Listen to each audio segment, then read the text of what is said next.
பழனி முருகன் கோவிலில் வைகாசி விசாக திருவிழா இன்று காலை பழனி பெரியநாயகி அம்மன் கோவிலில் இன்று காலை விநாயகர் பூஜை, புண்ணியாக வாஜனம், கொடிப்பட பூஜையுடன் தொடங்கியது. இதனையடுத்து காலை கொடியேற்றம் நடைபெற்றது. 10 நாட்கள் நடைபெறும் வைகாசி விசாக திருவிழாவின் 6ஆம் நாள் திருவிழாவான 21ஆம் தேதி மாலை அருள்மிகு முத்துக்குமார சுவாமி வள்ளி தெய்வானை திருக்கல்யாணமும் தொடர்ந்து வெள்ளி தேரோட்டமும் நடைபெறுகிறது.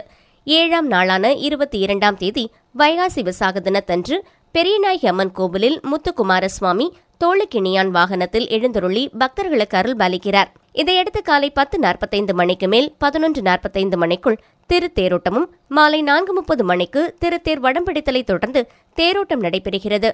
வருகிற 25ஆம் தேதி கொடியிறக்க நிகழ்ச்சியுடன் வைகாசி விசாக திருவிழா நிறைவடைகிறது. விழா ஏற்பாடுகளை கோவில் இணை ஆணையர் மாரிமுத்து, துணை ஆணையர் லட்சுமி மற்றும் கோவில் அலுவலர்கள் செய்து வருகின்றனர்.